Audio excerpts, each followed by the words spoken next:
Bonjour. Aujourd'hui, pour notre présente vidéo concernant les applications VB, nous allons présenter le contrôle de minuterie. Pour ceux qui ne l'avaient pas vu encore, notre module de contrôle du port parallèle est toujours le moteur de base de cette application. Donc, allons-y pour la minuterie. La minuterie est un programme qui me permet de contrôler 8 zones programmées dans le temps avec 2 programmes. Donc, si je vais dans programmation, puis là, je donne par exemple 11h43:00, off à 11h43, mettons 10.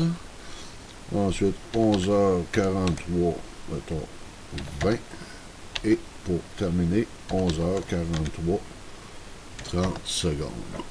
On sélectionne le mode minuterie. On sauvegarde. On a une confirmation de la programmation. Et là, on se retrouve avec une minuterie programmée pour allumer, par exemple, les lumières extérieures à 11h43 pour mon premier programme. Et 11h43 et 10 secondes, le rééteindre. Pour le deuxième programme, 11h43:20 et 11h43 pour le fermer. Là, il vient d'atteindre 11h43. On a allumé. Ici, on voit un témoin qui indique que le port, la pin 2 du port parallèle est alimentée. Donc, elle alimente le circuit relais qui allume, par exemple, l'éclairage de la façade. On peut mettre un programme programmé pour le matin, les petites heures du matin, et le soir, par exemple, de 18h à 23h. Aussi, dans les programmes, on a une option des pins d'entrée. On a 5 pins d'entrée, donc on peut y brancher un sensor, soit une cellule photosensible pour détecter la présence de lumière, pour empêcher les lumières de s'allumer si la programmation est en dedans des heures de clarté. Donc ça permet d'économiser considérablement d'argent. Donc on a 8 zones comme ça qu'on peut programmer. Éventuellement, il va en avoir 12. Pour une petite démonstration d'autoprogrammation, là, je vais programmer toutes les minuteries à un intervalle de 1 seconde sur les 2 programmes par zone. Ça nous donnerait ça une fois les 8 programmes, les 8 zones programmées. Donc, à un intervalle de 1 seconde, ils vont allumer et s'éteindre ensuite à un intervalle de 1 seconde pour le programme 1. Ensuite, on va passer au programme 2 qui va faire la même chose. Ça permet d'effectuer un test pour savoir si tout fonctionne normalement, si notre interface parallèle est bien reliée.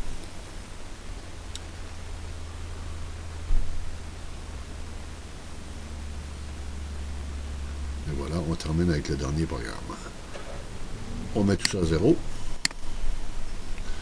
Aussi, on a ce qu'on appelle le mode cyclique. Bon, je vais y aller avec un programme, tiens, mode cyclique. Par exemple, on pourrait donner la fonction, le nom de fonction, mettons vis à granule, ou tout simplement granule. Granule. On veut que le moteur qui pousse le granule dans le foyer fonctionne pendant 0,002 secondes. Oups, 0,2 secondes. Et s'arrête au bout de... Il s'arrête pendant 0,00005 secondes, par exemple. Donc, en sélectionnant le mode cyclique, il va y avoir une boucle qui va se faire dans le module de la zone 1, parce qu'on est dans la programmation du module 1. Une boucle qui va se faire, qui va nous donner 2 secondes d'allumage et 5 secondes d'arrêt. On sauvegarde. On a une confirmation, débutant, finissant, le mode et la fonction du module en question. On dit oui.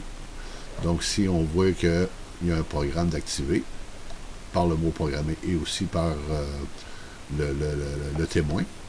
Ici, en haut, en petit, on voit granule. Donc, la fonction de ce module est attribuée au moteur qui pousse le granule dans le foyer. Donc, si on démarre le programme, on voit tout de suite, pendant 2 secondes, alimentation, pendant 5 secondes, arrêt.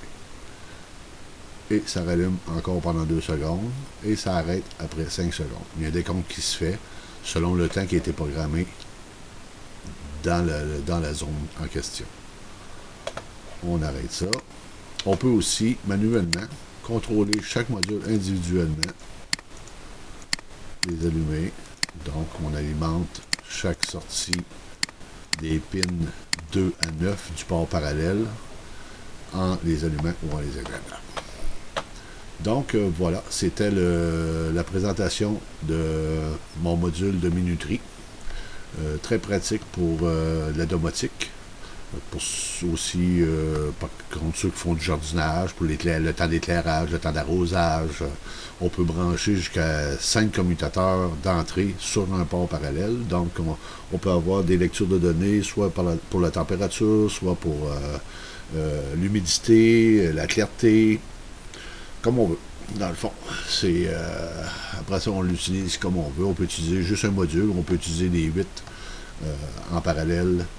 Ils vont toujours garder la programmation qu'on y a donnée tant aussi longtemps que l'ordinateur est en fonction. Ensuite, ben, c'est sûr que les données sont enregistrées dans un fichier setting, donc les données ne sont jamais perdues, sauf lorsqu'on les vide, comme je vais refaire présentement, mise à 0. Dans le fond, là, j'enregistre 0 dans tous les modules à grandeur. Donc, c'était la présentation sur mon module de minuterie, faite à l'aide de Visual Basic Express 2010. Pour ceux qui seraient intéressés à recevoir le code, juste à communiquer avec moi, ça va me faire un plaisir de vous le fournir. À bientôt.